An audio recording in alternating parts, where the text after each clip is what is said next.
It's the now sound. It's what's happening.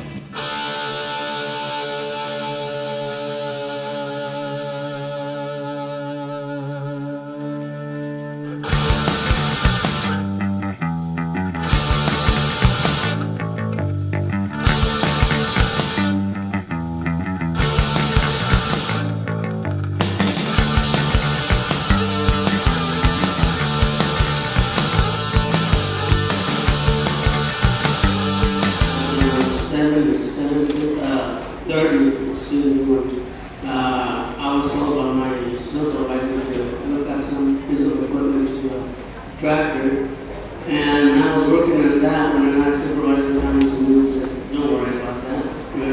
You're engine is." So then I looked back and I saw a bunch of unlabeled cars and vans, and I saw people with uniforms getting out, and as one of the officers turned around, I saw there were A's. ICE, excuse me. And I asked the supervisor, "What's ICE?" "Oh, they're the immigrants." "Oh, okay." Well, then we were taken beside a tool shop where we were detained for about 15 minutes prior to conducting us to the cafeteria in the South Room. And on the way to the cafeteria, we made a stop in a hallway where they separated the U.S. citizens with resident aliens and the ones that had temporary permits and illegals and stuff like that. When they said all the U.S. citizens come to this place, I went up there and I stood right beside my boss. My boss showed his driver's license, and then he was free to go. I showed my driver's license and my voting registration card, and that was not enough. They said, "No, you need either your passport or your citizenship." Well, I told him I don't have anything like that on me right now. And Stan went by. I flipped my phone open to call my wife to let her know I was there and everything was going to be all right. When I flipped it open and tried to dial her number, the officer flipped his shot.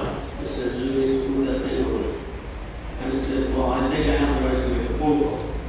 "Well, you will make your phone call when you say you can make your phone." Okay, well, then I put my phone back in my coat pocket. Like 20 minutes later, my phone rang, and so I was going to answer. The officer says, "I'm not going to tell you one more time. You're going to put the thing away, or I'm going to have you arrested." Like 20 minutes after that last incident, I saw one of my wife's co-workers, and I asked him if he had seen my wife. He said, "Yeah, she's over by the vending machines." And I came to the officer. I said, "Well, since I can't use the phone, and I go to my wife, she's over there by the vending machines." He says, "Sir, you are not going to move from here till I say you can. Okay, so just step back." So then I stood back, and 20 minutes later, they grabbed a group of people and then let them into the cafeteria. Then I was able to go to my wife. Excuse me. And then once I was there with my wife, I asked this female agent if I could go to the restroom. She said, "Well, yeah, can you just wait a little bit? I'll have somebody take escort you to the restroom." Okay, well, she obviously forgot because I was waiting for like 15, 20 minutes. And then I told another male officer, "I really need to go to the restroom." Then he escorted me out to where the restroom was. He waited inside the door, and then when I was done, he escorted me back out of the restroom. And while I was waiting there, I asked the same female officer, "Well, if I can't use my phone, what's going to happen to me and my wife? Because we don't have our documents here." She said, "Well, do you have a sister or a brother or someone that can bring your documents?" "Yeah, that was the I can't use the phone." "Well, you can call them and have them bring your stuff." Okay, so then I called my wife and, excuse me, my sister. And then I asked her to break the window from my kitchen and go straight to the closet and get my sister certificate. And since those windows were too high, the easiest thing for her to do was to break the front door glass. did that, and then she brought the citizen certificates. But before the certificates got there, there was a pregnant lady with her hands tied behind her back.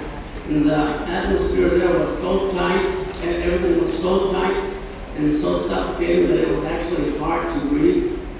And I couldn't understand why that lady had to be there on her condition with that kind of atmosphere. Well, then like 5 or 10 minutes later, I heard my name, and I went to the officer, he handed me my certificate. I walked outside, and I saw the pregnant lady placed in the ambulance.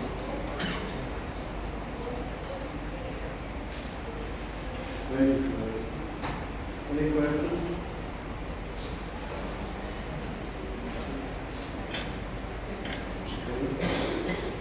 Approximately how long were you unable to leave without?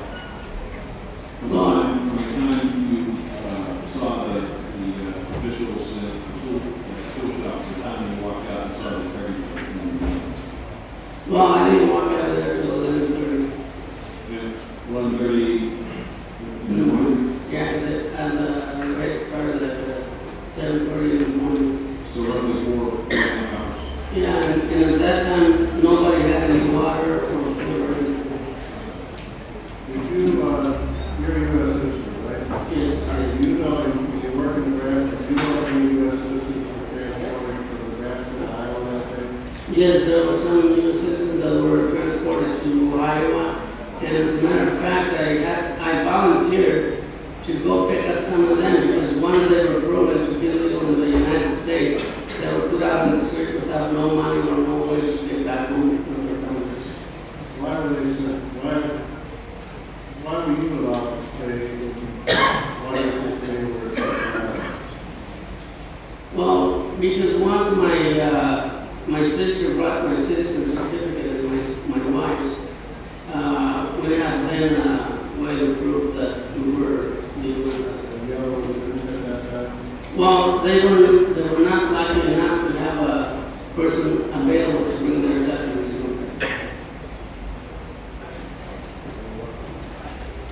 Thank you. Thank you very much.